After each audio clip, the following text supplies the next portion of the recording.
සුබ දවසක්. අහින්ද world YouTube channel එක තුලින් ඔබ සැම සාදරයෙන් පිළිගනු ලබයි.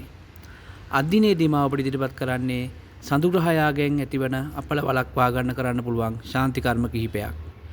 ග්‍රහ දාන, රන් රිදී, මුතු, ගිතෙල් කලයක්, හාල් පුරවන ලද පාත්‍රයක්, සුදු රෙදි, දී කිරි, හක් ගෙඩියක්, කපුරු දන් දීමෙන් මේ අපල දුරු කර ගන්න පුළුවන්.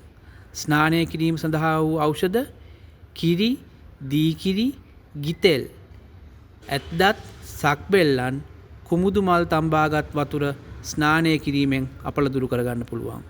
පූජා කළ යුතු මල් සියලුම සුදු මල් වර්ග, කුමුදු, සමන්, සුදු නෙළුම්. පැළඳිය යුතු පාෂාණ, මුතු. පැළඳිය යුතු ලෝහ, බෙලෙක් මුසු තඹ. පැළඳිය යුතු යන්ත්‍ර, රතන යන්ත්‍රය, නවනාත යන්ත්‍රය, චන්ද්‍ර මඩල යන්ත්‍රය, නවග්‍රහ යන්ත්‍රය.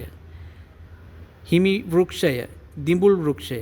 දිඹුල් වෘක්ෂයකට සාත්තු කිරීම, වතාවත් කිරීම, ගහ ස්පර්ශ කිරීම අපර දුරු වීමට හේතු වේ. විශේෂ දාන, කිරිමව්වරුන්ට දන් දීම, පත්තිනි මෑණියන්ට දේව පූජා පැවැත්වීම. මෙවැනිම වීඩියෝකින් නැවත හමු වෙනතුරු ඔබ සැමට ස්තුතියි.